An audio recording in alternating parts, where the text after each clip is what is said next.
올해 증시 첫 거래일인 오늘 코스피가 불안한 흐름을 보이고 있습니다. 장중 2200선을 회복했던 코스피는 현재 2180선 아래로 내려앉았습니다. 문재인 대통령이 최태원 SK 회장과 구광모 LG 회장, 또 이재용 삼성전자 부회장 등 재계 인사들과 새해 첫 상견례를 진행 중입니다. 문 대통령은 새해 우리가 이뤄야 할 새로운 도약은 상생 도약이라고 강조했습니다. 이런 가운데 정의선 현대자동차 수석 부회장은 앞으로 5년 동안 100조 원의 투자 계획을 내놨습니다. 신년사로 짚어본 올해 재계화도 잠시 뒤 전해드립니다. 지난해 우리나라의 수출액이 10.3% 감소한 것으로 나타났습니다. 두 자릿수 감소세는 10년 만인데 미중 무역 분쟁과 반도체 단가 하락이 큰 영향을 미쳤습니다. 이상 이 시각 주요 뉴스입니다.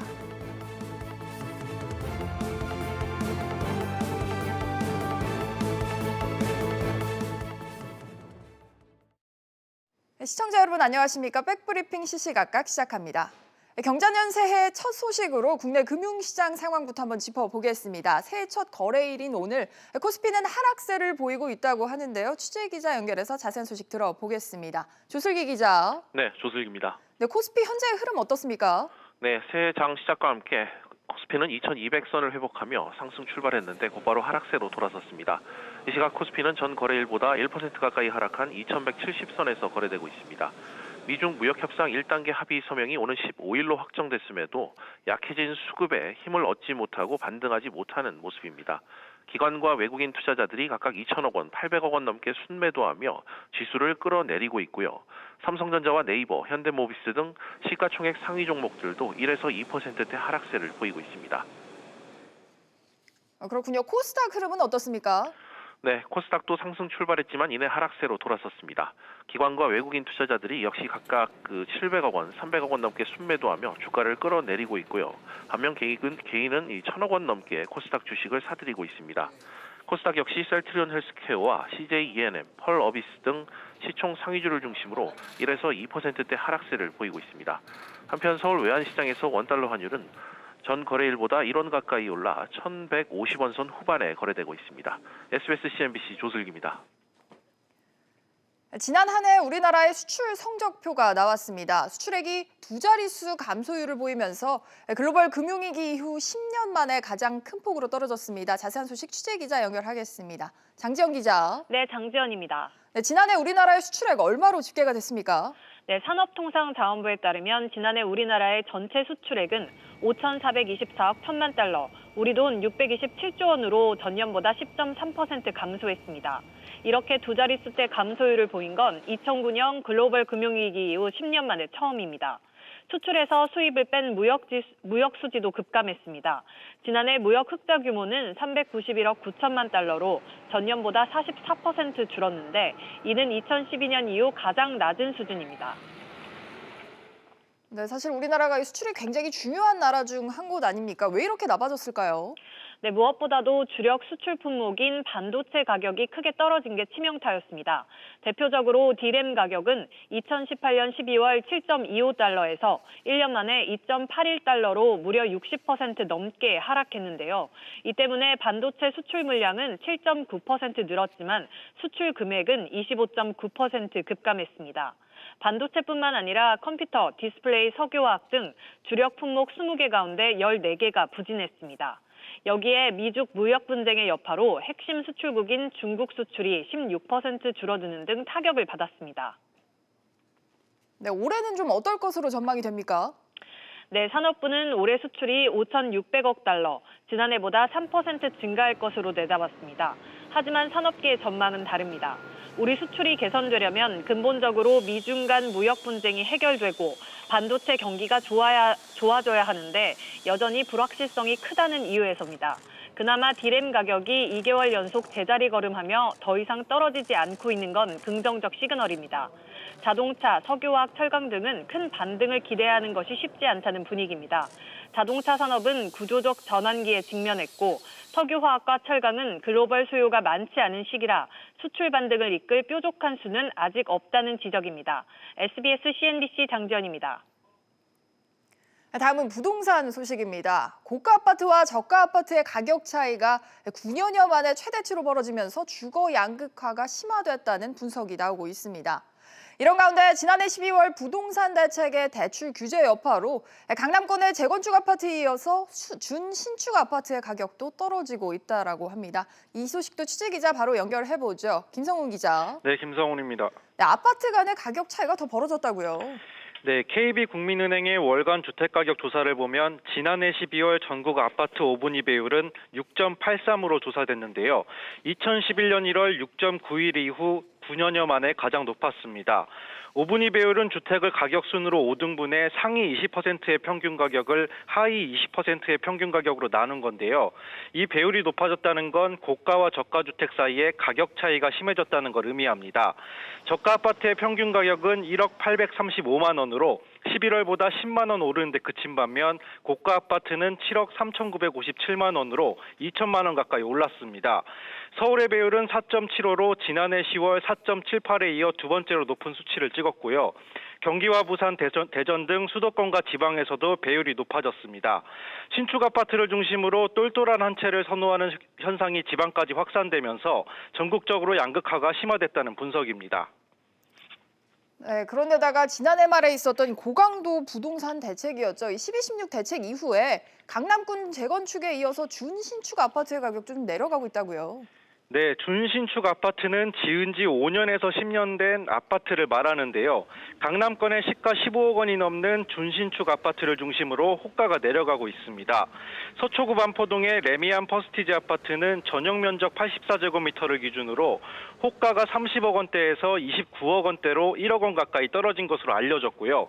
송파구 잠실동의 엘스 아파트도 전용 면적 84제곱미터 아파트가 21억 7천만 원에서 거래됐는데 현재는 호가가 19억 5천만 원까지 낮아졌습니다. 이런 초고가 아파트에는 대출이 막히다 보니 집을 사려는 사람이 줄었고 팔려는 집주인들도 가격을 낮추고 있다는 게 부동산 업계의 분석입니다. SBS CNBC 김성훈입니다.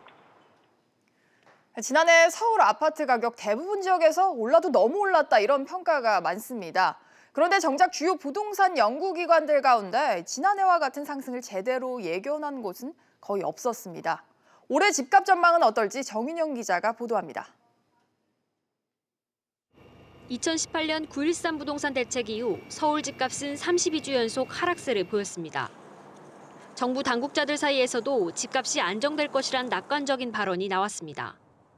이에 화답이라도 하듯 지난해 초 부동산 연구기관들도 하나같이 희망적인 보고서를 내놨습니다.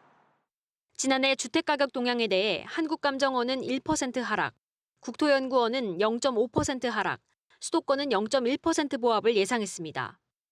전체적으로 집값이 오르기엔 주변 여건상 어렵다는 게 대체적인 기류였습니다.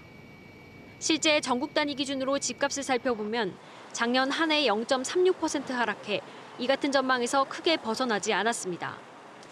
그러나 지역을 수도권, 서울로, 시기를 하반기로 따져보면 이야기가 달라집니다. 서울 아파트 값은 7월을 기점으로 꾸준히 상승세를 보이고 있습니다. 12월 한 달간 서울 아파트 값은 전달보다 1.2% 넘게 올랐습니다. 예측을 무색하게 하는 수치입니다. 12.16 대책 여파로 내년 집값 전망도 현재로선 안정적인 모습을 보일 것이란 게 대체적인 시각입니다. 12.16 대책에서 고가 대출 규제를 했고 일부 장기 보유에 대해서는 양도세나 이런 것들을 좀 유예를 해서 좀 매물도 나올 수 있고 그래서 상반기는 상대적으로 시장이 안정적일 것 같습니다. 그러나 부동산 시장을 둘러싼 변수가 많기 때문에 집값을 예측하기 힘들다는 주장도 설득력을 얻고 있습니다. 하반기부터 양도세 중과 유예 끝나는 부분이라던가 분양가 상한제 본격화되면서 이제 공급량에 영향을 미치게 되는 부분이라던가 이런 것들은 사실 다시 투자 심리가 자극받을 수 있는 변수에 가깝죠. 이 밖에 지속적인 통화 완화 정책, 불안한 전세 시장 움직임, 총선을 앞두고 쏟아질 개발 공약 등이 올 부동산 시장에 영향을 미칠 변수로 꼽히고 있습니다. SBS CNBC 정윤영입니다. 그제였죠. 지난해 마지막 날에 삼성전자 반도체 공장 화성 사업장에서 정전 사고가 있었습니다. 전기가 끊긴 건 불과 1분 정도였지만 피해 규모는 수십억 원에 달할 것으로 추산됩니다. 자세한 소식은 취재 기자 연결하겠습니다. 윤지혜 기자. 네, 윤지혜입니다. 네, 삼성전자 반도체 공장 정전 사고 구체적으로 어떤 상황이었습니까? 네, 지난해 12월 31일 오후 1시 30분쯤 삼성전자 화성사업장 전기 공급이 갑자기 끊겼습니다. 삼성전자가 전력을 공급받는 경기도 화성 변전소에 송전 케이블에 문제가 생기면서인데요. 곧바로 비상전력 공급 장치가 작동했지만 D램과 낸드 플래시 제조라인 일부가 1분가량 멈춰섰습니다. 네, 불과 1분 동안의 정전이었는데도 피해 규모는 상당하다고요. 네, 반도체 공장에서 정전은 치명적인데요. 공정 특성상 잠깐만 정전이 돼도 정밀한 회로를 새기는 작업에 오류가 생기기 때문입니다. 제작하던 부품에 먼지가 조금이라도 끼면 전량 폐기해야 합니다.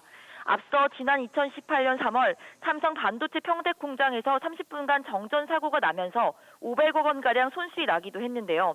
정전 시간은 1분 정도라 하더라도 피해가 최소 수십억 원에 달할 전망입니다. 삼성전자 측은 현재 복구 작업을 하고 있으며 정확한 재가동 시점은 정해지지 않았다고 밝혔습니다. 업계에서는 복구에 최소 이틀에서 사흘까지 걸릴 것으로 보고 있습니다.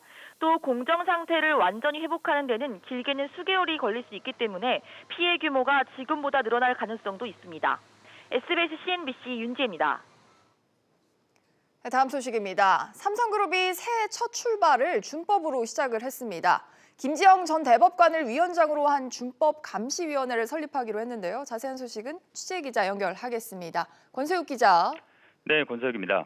네, 삼성이 준법감시위원회 이런 위원회를 새로 만들기로 했다고요. 네, 삼성과 재계에 따르면 삼성그룹은 최근 주요 계열사의 준법 경영을 감시하는 별도 위원회를 세우기로 결정했습니다. 위원회는 내외부 인사를 포함해 10명 안팎으로 구성될 것으로 보이는데요. 위원장에는 노무현 이명박 정부에서 대법관을 지낸 김지영 법무법인 지평 대표 변호사가 내정됐습니다. 김 변호사는 대법관 시절 사회적 약자 편에 선 판결을 많이 남긴 것으로 알려졌는데요. 삼성전자 백혈병 문제 조정위원장을 맡아 재작년 말 중재를 끌어내기도 했습니다. 삼성은 김 전 대법관이 위원장 내정 후 관련 준비를 하고 있는 것으로 알고 있다고 말했습니다. 네, 어떻게 보면 법 지키자 이런 건 굉장히 당연한 말 같기도 한데 이렇게 신설하는 배경 어떻게 봐야 될까요? 삼성이 위원회를 만드는 이유는 이재용 부회장의 재판과 관련이 있는 것으로 관측됩니다. 이 부회장의 국정농단 파기환송심 재판부는 지난해 10월 첫 공판에서 준법감시제 마련을 요구했습니다. 또 지난달 공판에서도 정치 권력 요구에 응하지 않으려면 어떻게 할지 그룹 차원에서 다음번 기일까지 답을 제시해달라고 주문했습니다. 이 부회장의 파기환송심 4회 공판은 오는 17일로 2주가량 남겨둔 상태인데요. 삼성은 준법감시위원회 설립과 앞으로 전반적인 활동 계획 등을 정리해 재판부에 낼 것으로 보입니다. 삼성은 지난해 연말에 인사, 이사회 의장 선임 등을 하지 못한 채 새해를 맞았는데요. 올해를 100년 기업을 만들어갈 원년으로 규정한 삼성이 어떤 대안을 내놓을지 관심이 모아집니다. SBS CNBC 권세욱입니다. 청년 내일체험공제 가입 요건이 앞으로 더 까다로워집니다. 올해 달라지는 제도들 취재기자 연결해서 짚어보겠습니다. 김정현 기자. 네, 김정현입니다. 네, 청년 내일체험공제 이거 어떻게 까다로워지는 거죠? 네, 고용노동부에 따르면 올해부터 청년 내일채용공제에 가입할 수 있는 중소중견기업 청년의 임금 상한이 기존 500만 원에서 350만 원으로 낮아집니다. 월급이 350만 원이 넘는 청년이라면 지원받지 못하게 되는 겁니다. 또 앞으로는 중소중견기업을 다니더라도 3년 평균 매출액이 3천억 원 미만인 기업에 다니는 청년만 신청할 수 있습니다. 한편 올해부터 시간당 최저임금은 8,590원, 월급은 179만 5,310원으로 작년보다 2.9% 오릅니다. 네, 또 주택연금의 가입 연령도 올해 바뀐다고요?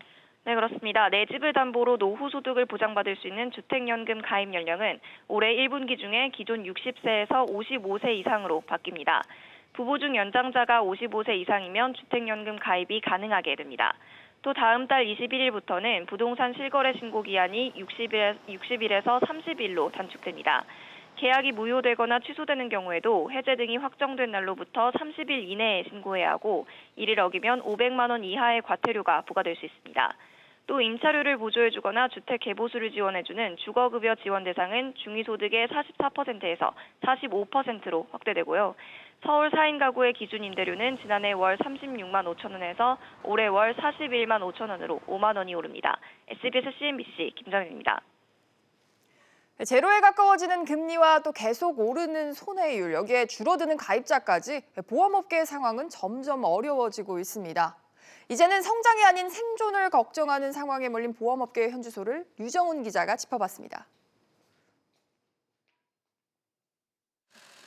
한국은행은 지난해 7월과 10월 두 차례 기준금리를 낮췄습니다.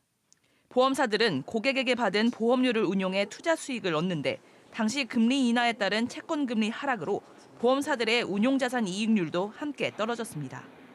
10년 전 5에서 6%대, 최대 8%까지 자산을 운용해 이익을 냈지만 지난해 생보사와 손보사의 자산 운용 이익률은 2에서 3%대로 뚝 떨어졌습니다. 저금리 기조가 이어지면서 추가 운용 이익률 하락이 우려되는 가운데 2000년 초반까지 과거 5에서 6%대 고금리 금리 확정형 장기 상품을 팔았던 생보사들은 버는 돈보다 고객에게 지급해야 할 돈이 많아졌습니다. 손해보험사들은 치솟는 손해율에 그야말로 울상입니다. 정비요금 인상과 근로자의 일할 수 있는 기한 연장으로 비급여 항목 진료가 증가 추세입니다. 그러다 보니 자동차 보험과 실손보험을 판매하는 손보사들이 고객에게 받은 돈보다 지급하는 보험금이 많아진 겁니다. 결국 지난해 3분기 기준 보험사들의 순이익이 전년 동기보다 24% 넘게 감소하는 등 갈수록 경영 환경이 악화되면서 생존마저 위협받고 있는 상황입니다. 롯데손해보험은 2012년 이후 처음으로 희망퇴직 신청을 받았고 앞서 한화손해보험과 KB손해보험, NH농협손보와 생보도 구조조정에 나섰습니다. 업황이 안 좋으면 일단 사업비를 줄여야 되니까 처음으로 첫 번째로 이제 얘기가 나오는 게 인력 감축 쪽이 많죠. 이런 생존의 갈림길에서 살아남기 위해선 구조적으로 변해야 한다는 지적입니다. 이제는 이제 경제 환경이나 그런 규제 환경이 구조적으로 변하면서 구조적으로 성장이 어려운 시기가 왔다라고 보이고요. 수익성과 리스크 관리를 중심으로 내실을 강화하는 것이 필요하다고 생각됩니다. 영업 환경 악화로 성장 한계에 직면한 보험업계가 생존을 위한 본격적인 시험대에 올랐습니다. SBS CNBC 유정훈입니다. 올해부터는 건강보험료를 연체했을 때 내야 하는 이자 부담이 줄어듭니다. 건강보험공단은 오는 16일부터 건강보험료 연체 이자율을 최대 9%에서 최대 5%로 인하합니다. 건강보험료의 납부 기간을 어길 경우 첫 달에는 연체 이자율 2%가 부과되고 이후 매월 0.5%씩 가산해 최대 5%의 연체금을 내야 합니다. 경기 부진의 영향으로 유통업계는 지난해 혹독한 1년을 보냈습니다. 특히 온라인 시장이 커지면서 대형마트 등 오프라인 시장이 주춤했는데요. 새해 유통업계가 어떤 변화에 나설지 신윤철 기자가 취재했습니다. 대형마트에게 2019년은 최악의 한 해였습니다. 소비자들은 지갑을 잘 열지 않았고 마트 대신 온라인 쇼핑몰을 찾았습니다. 이마트와 롯데마트는 매출 감소와 적자에 시달렸습니다. 반면 온라인은 상황이 달랐습니다. 소비에서 백화점과 마트의 비중은 줄어든 반면 온라인은 성장세를 이어간 겁니다. 2년 후에는 온라인 시장이 무려 200조 원대까지 커질 거란 전망도 나왔습니다. 온라인 쇼핑은 내년에도 성장할 것으로 보입니다. 아마 오프라인도 내년에는 반전의 계획을 확보할 것으로 보입니다. 대규모 점포에 대한 차별적 규제가 장애가 될 것입니다. 이처럼 시장의 흐름이 넘어가자 오프라인 기업들도 온라인화에 나섰습니다. 신세계는 온라인 통합 법인 출범과 함께 배송 투자에 나섰고 롯데도 각 계열사 온라인몰을 모두 묶은 통합 플랫폼을 공개할 예정입니다. 온라인 시장의 강자들은 기존 시장 지키기에 나섰습니다. 지난해 매출만 각각 약 17조 원에 이를 정도로 커진 옥션 지마켓과 쿠팡은 관련 투자를 더욱 늘릴 예정입니다. 쿠팡은 2020년에도 고객들의 쇼핑 경험 확대를 위해 물류 인프라 및 기술 성장을 확대할 계획입니다. 쿠팡은 새벽 배송과 음식 배달 서비스까지 진출하며 사업 확장에 속도를 내고 있고 옥션과 지마켓은 동탄에 대규모 물류센터를 여는 등 투자를 더욱 늘리고 있습니다.